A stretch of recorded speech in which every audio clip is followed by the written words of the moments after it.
Boa noite, irmãos. Queremos, através deste vídeo, fazer uma síntese da mensagem proferida domingo à noite no culto de encerramento de missões nacionais. Nesta oportunidade, nós usamos como tema Jesus Transforma, baseado no texto de João, capítulo 2, do verso 1 ao verso 11.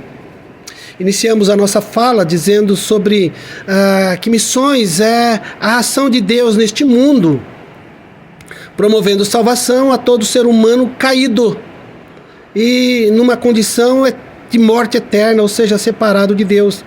Esta ação de Deus realizada por meio da igreja, pelo poder do Espírito Santo, com o propósito de expandir o reino de Deus neste mundo, ok? Baseado nesse texto, nós enfatizamos pelo menos 3 verdades que está aí no nosso resumo. E 3 verdades que nos ajudam a entender e firmar ainda mais no nosso coração que só Jesus pode transformar situações que se nos deparam, da qual nós não foge a nossa capacidade de poder resolver. Bom, a primeira questão é: só Jesus pode transformar a nossa cultura. E pensei em cultura como esta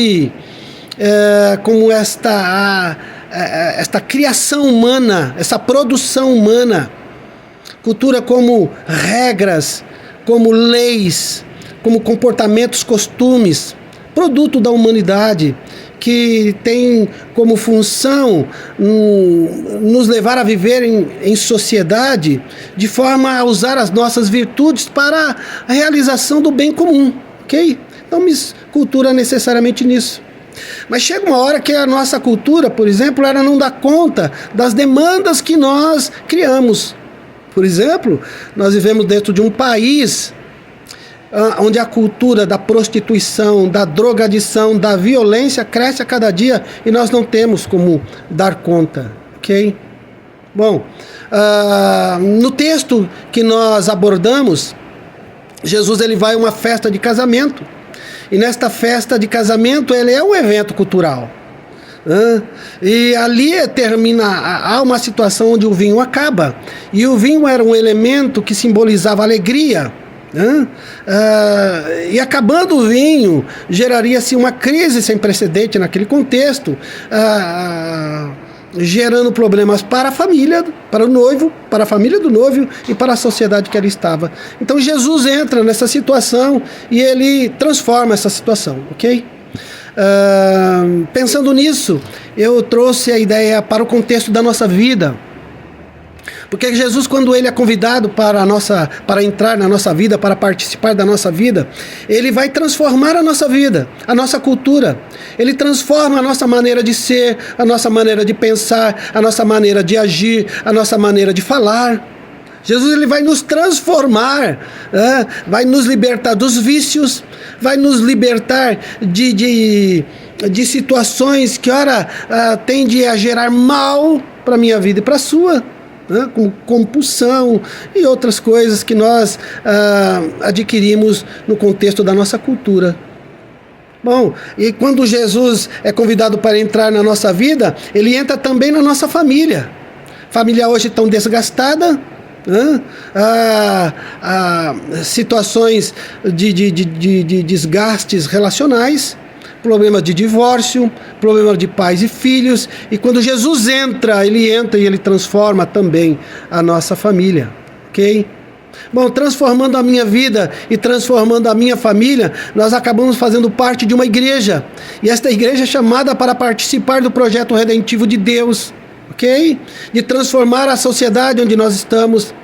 A igreja ela é chamada, ela é conclamada por Jesus para participar desse processo da transformação da cultura humana.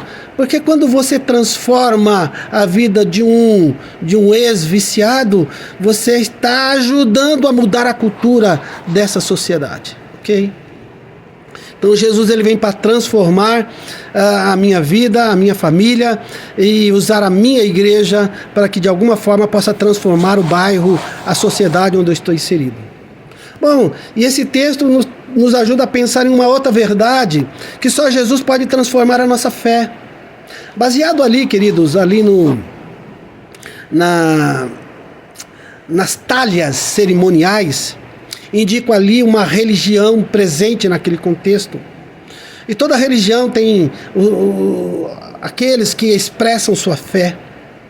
Uma fé verdade totalmente questionável, uma fé onde ela não produz uma relação verdadeira com Deus. Então Jesus vem para transformar, e eu quero usar essa situação do milagre para que a gente possa entender como é que Jesus transforma a nossa fé. Primeiro, queridos, o milagre, ele tem uma função. Como nós dissemos ali no versículo 11, este sinal milagroso em Caná da Galileia foi o primeiro que Jesus realizou, revelou assim a sua glória, e os seus discípulos creram nele. Olha que legal, né? O milagre ele não vem, ele não tem um fim em si mesmo. Ele aponta para algo maior que ele. E nesse contexto é Jesus, onde a divindade de Jesus ela é manifesta, por isso revela a sua glória, e os seus discípulos, que ainda tinha muito das suas religiosidades, da presença da religião judaica, do judaísmo em si, eles acabam e começam a crer em Jesus, ou seja, é Jesus transformando o coração, a fé desses homens por meio do seu milagre, que não tem um fim em si mesmo. O grande problema, queridos, é que nós, quando olhamos para o milagre, nós só olhamos para o milagre. Nós paramos no milagre, nós ficamos admirando o milagre e perdemos de vista quem é Jesus. Ok?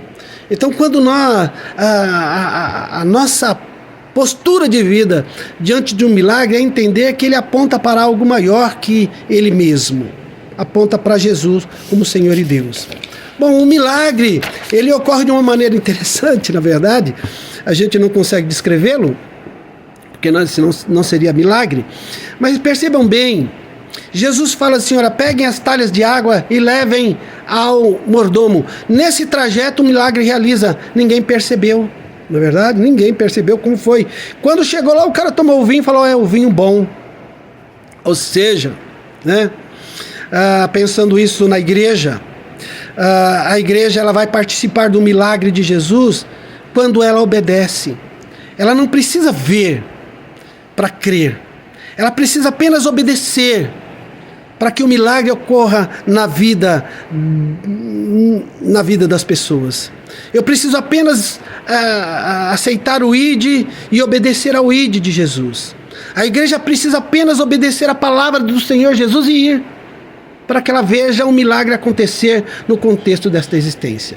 Bom, o maior milagre que nós podemos vivenciar, e cada um de nós teve a oportunidade de vivenciar, é o milagre da salvação. Eu não sei como ocorreu, como foi, eu sei que houve uma mudança transformadora dentro da minha vida.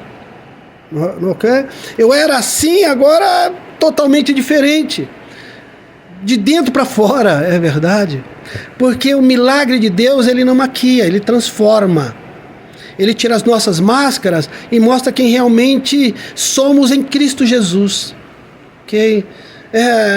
Ele nos torna padrão de salvação para este mundo perdido na sua condição de morte eterna. Okay? Então, pensando nessa ideia, só Jesus pode transformar a fé do ser humano. Essa fé não assertiva, essa fé vazia de sentido, de significado, essa fé sem coerência nenhuma, essa fé sem conteúdo. Então Jesus ele transforma numa fé autêntica, numa fé pautada em Cristo Jesus, pois esta fé ela vai revelar quem é o verdadeiro Deus. Não é uma fé de assentimento de verdades, mas uma fé de experiência milagrosa com o Senhor. Ok? E no terceiro ponto, nós trabalhamos a ideia de Jesus, e só Ele transforma aquilo que é inferior naquilo que pode ser superior. Ok? E pensando nisso, na fala do mordomo, que quando ele olha para o dono da festa, o noivo, e fala assim, olha, numa festa se dá o vinho novo, o bom, e depois vai dando o inferior, mas até agora você tem dado o vinho bom. Bom, o mordomo não sabia o que tinha acontecido, mas os discípulos sabiam, diz o texto. Ou seja, para que os discípulos pudessem crer, é isso que Jesus faz. Ele tem uma proposta de vida para nós, que nos tira dessa condição de um ser humano caído, que entrou num processo de animalização. É um ser humano que vive com base nos desejos, um ser humano que vive com base nas suas vontades carnais, enfim. É um ser humano todo destituído de um processo de vida espiritual. Então Jesus tira a gente dessa condição para uma condição superior, onde Jesus é o padrão, onde Jesus é modelo. E a palavra de Deus diz que assim como Ele é, nós seremos. Onde o que Ele faz, nós faremos, e faremos de maneira muito maior. E aonde Ele está, nós estaremos. O Senhor Jesus, só Ele pode nos tirar dessa condição de morte para a vida. Só Jesus pode nos tirar dessa condição de um ser humano destinado ao inferno para um ser humano destinado aos céus. Só Jesus pode nos transformar segundo a imagem e semelhança de Deus. Bom, queridos, esse foi o nosso sermão, no sentido de que a gente realmente permita que Deus possa transformar a nossa cultura e, nos transformando, possa mudar a nossa fé de uma maneira plena e nos revelar ao mundo como novas criaturas, para a glória dele, ok?